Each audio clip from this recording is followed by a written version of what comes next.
Gëzuar Pashkët, Kaló Páscha, Khristos Voskrese, Happy Easter again. Sometimes differences don't bring us closer to God, and they certainly don't bring us closer to each other. I was in Corfu, Greece, yesterday, a 30-minute speed ferry away from my temporary home in Sarandë, Albania, where we Roman Catholics celebrated Easter Vigil last Saturday, on the 4th of April. I knew that our Orthodox brethren in both countries were celebrating theirs yesterday, on the 11th of April, with their Easter today. Okay, so confusing enough, right? I'll get into why in a minute. I'm Scott, by the way, my expat life here on the Renaissance Spirit channel. As I was walking through the streets of Corfu, strewn with broken clay pots, part of an Easter celebration unique to the island called the bow tides, which we unfortunately missed because we waited for over a half an hour in passport control because no one was there to meet us after our 9:30 a.m. ferry arrived. I found a Roman Catholic church on this mostly Greek Orthodox island. I went in, dipped my fingers in the holy water, did the sign of the cross, admired the church's beauty, walked around, genuflected, did the sign of the cross again, said a prayer, found the holy water again, did the sign of the cross again, and started walking out, when I saw a sign on the door showing the Holy Week schedule, and lo and behold, see what I see? This Roman Catholic church in Corfu had celebrated their Easter on the same day as their Greek Orthodox brethren. I was a little dumbfounded. So I found a man walking around in the church who looked like he worked there, asked if he spoke English. He smiled politely and confirmed that he did. And I asked him, this was a Roman Catholic church, yes? He confirmed that it was. And then I asked, you celebrate your Easter tomorrow, right? Pointing to the sign on the door. He gave me a chuckle and said, yes. I think he was already following my next question. I explained that I was Roman Catholic as well, and that I'm currently in Albania, where the Roman Catholics there celebrate on the same day as most other Roman Catholics worldwide. And I asked him why his community in Corfu celebrated on the Orthodox date, knowing the answer to the question as I asked it. And yes, he confirmed what I already suspected. Yes, most Roman Catholics and Protestants celebrated last week, but since they were in a primarily Orthodox country, the Catholics in Corfu observe Holy Week alongside their Orthodox neighbors. That made me feel good. A little concession, a sign of respect and ecumenicism, and frankly, something that was a reasonable choice for this minority faith in a country to make things less confusing for all around. All around Corfu, at least. I don't know when the rest of the Catholics in Greece celebrate it. And I want to be clear, I'm not claiming to have the answers here or in any of my religious videos. I'm not a theologian. I'm a Roman Catholic who went to Corfu on Orthodox and apparently Corfu Catholic Holy Saturday and came home with questions. But last night, as I returned back to Albania, it got me thinking. Was this change of dates for Roman Catholics in Corfu or in all of Greece? What about in countries like Ukraine, where most of the Christians are Orthodox? In Albania, as I've mentioned in other videos, most of the country is Muslim, but most of the minority Christians are Roman Catholic. And then there are the Albanian Orthodox. But regionally, here in Sarandë, most of the Christians are Albanian Orthodox. So I'm living in a Muslim-majority country, in a city where the Christian majority is Orthodox, walking to the one and only Catholic church in town for Sunday Mass. And I just came back from a Greek island, where the Roman Catholics celebrate Easter today on the Orthodox date, and the whole thing just confused me the more I thought about it. And my point, finally, is this. If Roman Catholics can celebrate Easter on different dates in different countries, if the date is, in practice, already variable, then why don't we just finally acquiesce and all celebrate on the same day as the Orthodox? The confusion doesn't make sense to me. And I'd wager if you asked 2 priests or 2 cardinals or 2 theologians, you wouldn't get the same answers on all of this either.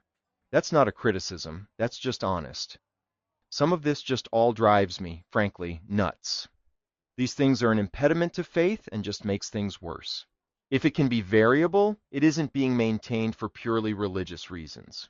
So why can't we just move our Easter holiday to theirs and nudge the Protestants to come along with us? And to an even larger question, shouldn't we all as Christians do what we can to fix the differences between us, rather than allow these, frankly silly, differences to persist in the first place? And why do we say it took Jesus 3 days to resurrect when Good Friday is only 2 days, not even 2 full days, from Easter? Wouldn't fixing these discrepancies make sense not only for unity, but for a more peaceful, coherent, rational, and compassionate Christianity? Why do we allow differences in faith and doctrine to divide us, like the Russian Orthodox Church not recognizing the borders and sovereignty of their Ukrainian Orthodox brothers? Isn't it time we get our respective houses in order? So, why are there two Easters in the first place? To understand this, you have to go back to 1582 and 10 days that simply cease to exist. The whole problem comes down to two calendars. For over 1,000 years, all Christians, Catholic and Orthodox alike, used the Julian calendar, introduced by the tyrant Julius Caesar in 45 BC. The Julian calendar year was about 11 minutes too long. That sounds trivial, but compounded over 14 centuries, it had drifted by roughly 10 days. The spring equinox, which was supposed to fall on March 21st, wasn't falling there anymore. In 1582, Roman Catholic Pope Gregory XIII decided to fix it. He introduced what we now call the Gregorian calendar, the one the whole world uses for civil purposes today. To correct the accumulated error, he removed 10 days from October of that year. Did that move Samhain? Wonder what the pagans thought? 10 days closer to Halloween candy at any rate. Anyway, if you were a Catholic in Europe that month, you went to bed on October 4th and woke up on October 15th. Those 10 days simply did not happen, and we complain about daylight savings time. The Orthodox churches rejected this reform. Remember, the Great Schism of 1054, that's when the Roman Catholics and the Orthodox went their separate ways. The Orthodox never accepted the authority of a pope, and certainly not one in Rome.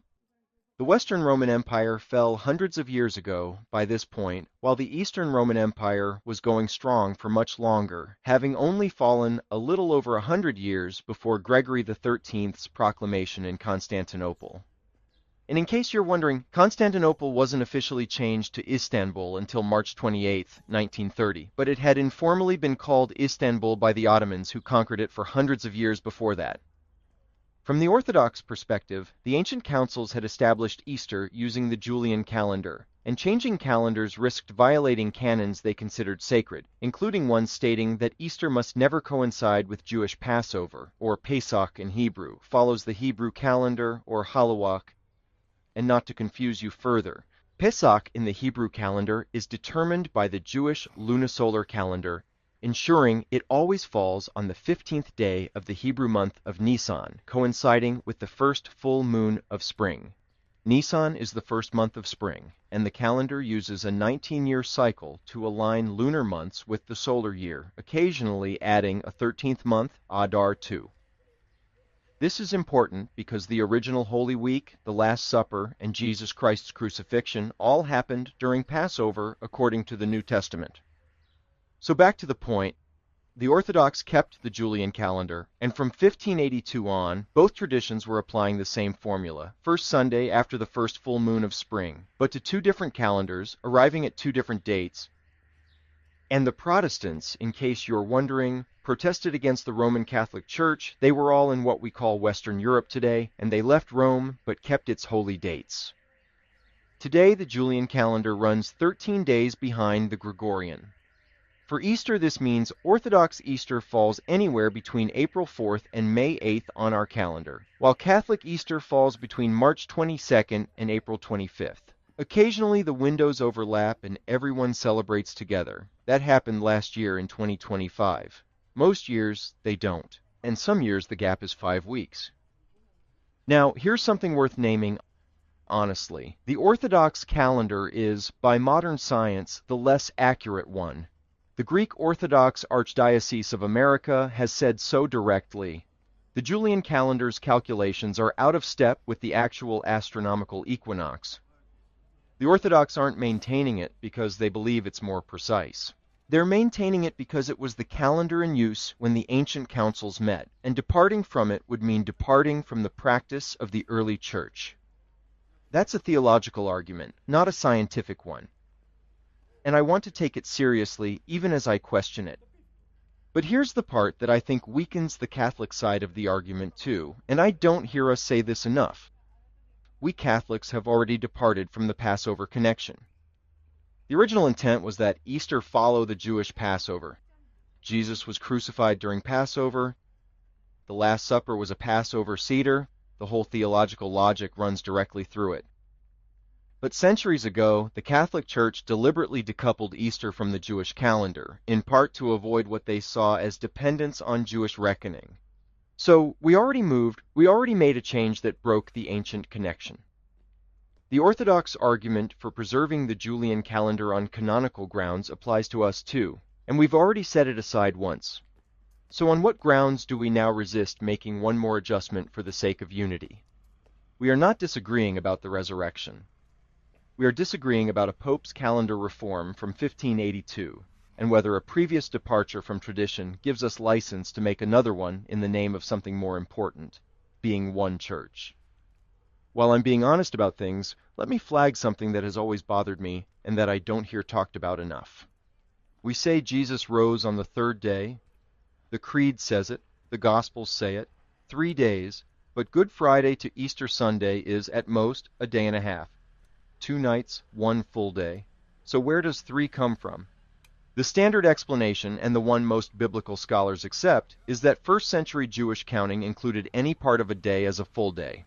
Friday afternoon, day 1, Saturday, day 2, Sunday morning, day 3. By that reckoning, 3 days is technically accurate, even if it strains our modern sense of arithmetic. There's a minority view, drawing on Matthew chapter 12, verse 40, where Jesus compares himself to Jonah in the belly of the whale for 3 days and 3 nights, that argues for a Wednesday crucifixion rather than a Friday one, which would give you the full interval. Most of the church has never adopted it, but it exists, and it exists because the Friday math is genuinely awkward. I raise this not to be contrarian, but because I think intellectual honesty is part of faith, not a threat to it. We can hold the resurrection as the central miracle of Christianity and still say, the 3 days is a counting convention, not a precise interval. Acknowledging that doesn't diminish what we believe. It makes us more honest about how we've always talked about it.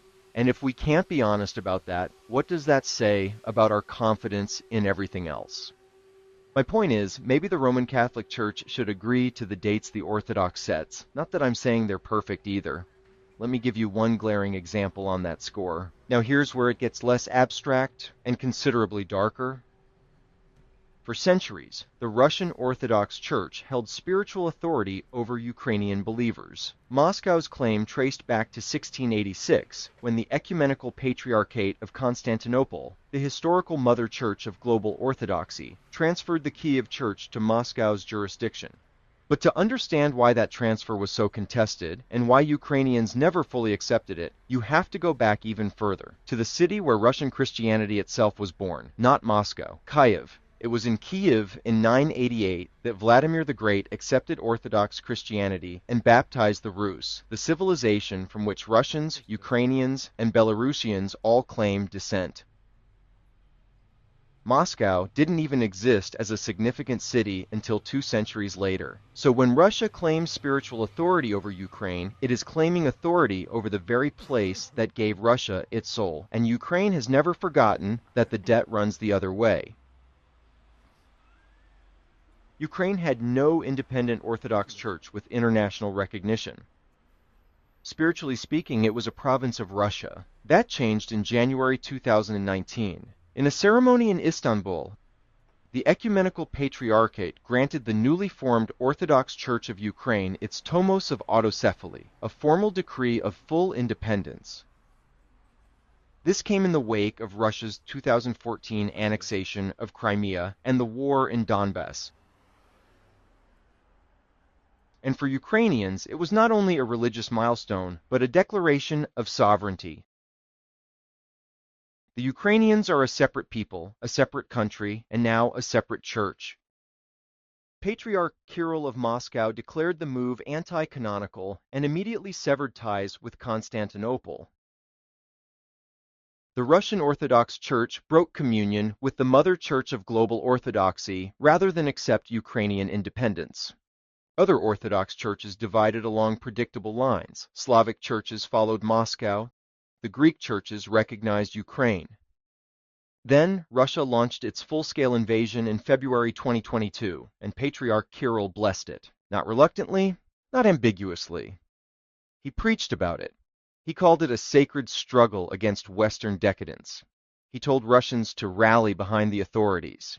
In January 2025, he blessed crosses engraved with Vladimir Putin's initials to be distributed to Russian soldiers as religious tokens. The fusion of the Russian Orthodox Church with the Russian state's war effort is not metaphorical. It is institutional. It is liturgical. Even the branch of the Ukrainian Church that had remained under Moscow's authority finally broke. In May 2022, the Ukrainian Orthodox Church, Moscow Patriarchate, declared its own independence from Kirill, saying that his failure to condemn the invasion, his failure to find words for the suffering of the Ukrainian people, had made the relationship untenable. And here is what I want to say plainly. The Russian Orthodox Church's refusal to recognize Ukrainian autocephaly is the ecclesiastical version of the same imperial logic driving the war itself. Refusing to recognize the independent church and refusing to recognize the sovereign borders are the same move, made by the same people, for the same reason. The rigidity that was meant to protect the faith has been weaponized against the faithful. The Orthodox principle of one country, one church, an accepted premise across most of the Orthodox world, and the very argument for Ukrainian autocephaly, was also, perversely, the argument Moscow used to deny it. Ukraine is not really a separate country. It is the cradle of Holy Rus. Kiev is where our history began. When religion and nationalism fuse that completely, you can no longer tell where one ends and the other begins, and that's when people get hurt. Think about that for a moment. Pope Leo XIV arguing for peace in Ukraine, Gaza, Lebanon, and Iran. Patriarch Kirill calling for war with Ukraine. Which position is more Christian? But back to Easter. Why can't we just fix it? There have been serious proposals. In 1997, the World Council of Churches proposed that all Christians use the actual astronomical equinox observed from Jerusalem to calculate Easter. Sidestepping the Julian versus Gregorian debate entirely and putting everyone on the same scientific footing, that makes the most sense to me. Of course, it went nowhere. The Second Vatican Council stated that the Catholic Church had no objection to a unified Easter date, subject to ecumenical agreement. Still nothing. The last serious multilateral attempt stalled in 2009. The Orthodox churches would have to change the most, and within their tradition, changing the calculation feels like abandoning the ancient councils. From the outside, it looks like institutional pride holding a calendar dispute hostage. Both things can be partially true at the same time. But then I think about that nice man at the Catholic Church in Corfu. He smiled politely, confirmed he spoke English, and explained that his community simply celebrates with their neighbors. No council required, no decree from Rome or Constantinople. No theological commission. Just, we live here, these are our neighbors, and we'll walk through Holy Week together. That is the whole answer. The only question is whether the institutions that claim to represent Christianity are willing to learn it from a parish on a Greek island. I presume it would have to have been okayed by Rome for the date change in the jurisdiction nonetheless, but I could be wrong. I often am. Speaking of people figuring out how to live together, let me tell you a little more about where I actually was when all of this started rattling around in my head. After the church, me and my Canadian friend who joined me for the day trip found ourselves sitting with a bottle of wine, as I invariably do, overlooking the old fortress of Corfu, the Palao Florio, one of the most quietly astonishing things I've seen in a long time. It's a Venetian citadel built on a rocky promontory jutting into the Ionian Sea, with thick, angled stone bastions designed to deflect cannon fire, walls stained orange with centuries of lichen. The Venetians dug a moat. Of course, it was the Venetians who dug a canal, right? They called it the Contrafossa, to cut the promontory off from the mainland entirely, making the fortress an artificial island. And sitting right there on top of it, mid-frame if you're looking from the promenade, is a church that looks exactly like a Greek temple. Doric columns, no cross, no bell tower. It could be airlifted from the Athenian agora, and you wouldn't know the difference. That's St. George's Church, built in 1840 by the British during their protectorate of the Ionian Islands, used as an Anglican garrison chapel. a Protestant church built in classical Greek form on a Venetian fortress on a Greek island. And 50 meters away, an Orthodox bell tower. And across the Ionian Sea, visible from where we were sitting, the Albanian coast and the beautiful country I call my temporary home, and the multicultural, multi-faith, and respectful Albanians whom so tenderly welcome me there, which I know from the other side. Every layer of that Corfu fortress is a different empire saying we were here. Byzantine, Venetian, French, British, Greek, and now a Canadian and an American expat sitting with wine, as we invariably do, watching sailboats drift past, arguing about Easter dates and what's the difference between a regular red and a summer wine. It reminded me of something I filmed not long ago at Pagradec Castle. If you haven't seen that video, link is up here, where the same thing is true. The hill tells you everything. Redrawn borders, successive conquests, mixed faiths, crumbling walls from civilizations that were absolutely certain they were permanent. And at the bottom of that hill, people going to the market, going to mosque, going to church, figuring out how to be neighbors, and me finding what appears to be a human bone, and a fragment of a World War II shell casing fragment. The former I left in situ, the latter I donated to the local history museum. As any good Renaissance spirit on a non-active archaeological dig would do. Remember those broken terracotta pots I mentioned earlier? That's how they tie into Pagradec, a mishmash of history. The terracotta pots are part of a unique, sacred, and fun tradition on Corfu called the Bowtides, an Orthodox Easter tradition on a Greek island once known to Odysseus as Scheria and the Phaeacians that began as a Venetian New Year's custom. The colonizers brought it, the colonized absorbed it, baptized it, gave it Christian meaning, and made it their own. That's not confusion. That's how culture actually works. That's how faith actually works, when it's honest about itself. I think the late Prince Philip, Duke of Edinburgh, and his late wife, Queen Elizabeth II, the former having been born on Corfu, would agree with me. May they both rest in peace, as well as his mother, Princess Alice of Battenberg, who probably was a saint. But all of that brings me back to my question. If a Venetian pot-throwing custom can become a sacred Greek Orthodox Easter ritual, and a British Anglican chapel can become a Greek Orthodox church, and the Catholics on a Greek island can celebrate Easter on the Orthodox date without anyone issuing a papal bull about it, then what exactly are we protecting when we refuse to move toward each other? So that's the point of this video. And while we're asking uncomfortable questions about Christian practice, I want to plant one more that I'll come back to in a future video, because it deserves its own conversation. Why do Christians worship on Sunday? The fourth commandment says to keep the Sabbath holy.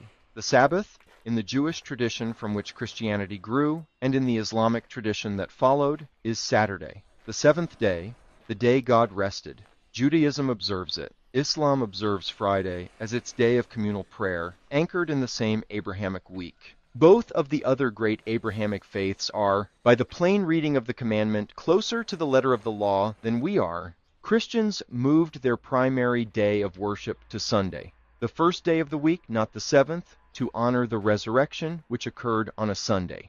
That's a meaningful theological reason, but it is a departure. And it is a departure that happened gradually over the early centuries of the Church, not by explicit divine instruction, which raises a question I'll ask directly and then leave for another video. Are Christians knowingly or unknowingly breaking the fourth commandment? And if we're comfortable having made that change, why are we so uncomfortable making others? I'm not asking rhetorically. I'm genuinely asking. Let me know in the comments what you think, and we'll dig into it properly next time. And all of that, the Easter dates, the 3 days, the Sabbath, the war in Ukraine, brings me back to where I started. Walking through broken clay pots on a Greek island, on the wrong side of a passport line, asking why we make things so hard for ourselves. I feel something more like impatience, because these fractures have real consequences, up to and including wars blessed by men investments, and something more like hope, because the solution is already being practiced quietly in a church in Corfu by people who apparently decided that unity mattered more than the calendar. Why do we allow differences in doctrine and practice to divide us when what we actually share, the resurrection, the grace, the call to love one another, is so much larger than any of them? Why do we let the Russian Orthodox Church use the borders of their communion as a weapon against the sovereignty of their Ukrainian brothers? I don't have clean answers, but I think asking the questions honestly is where it begins. And isn't it time our spiritual leaders try to reconcile them? Whoever you are, wherever you are, Gëzuar Pashkët, Kaló Páscha, Khristos Voskrese, Happy Easter. May you find peace this Easter. May you know God's love, the Lord's grace, and true forgiveness. And may we all walk this path together, regardless of the terracotta pots beneath our feet. I'm Scott. This is my expat life on the Renaissance Spirit channel. I'll see you on the road.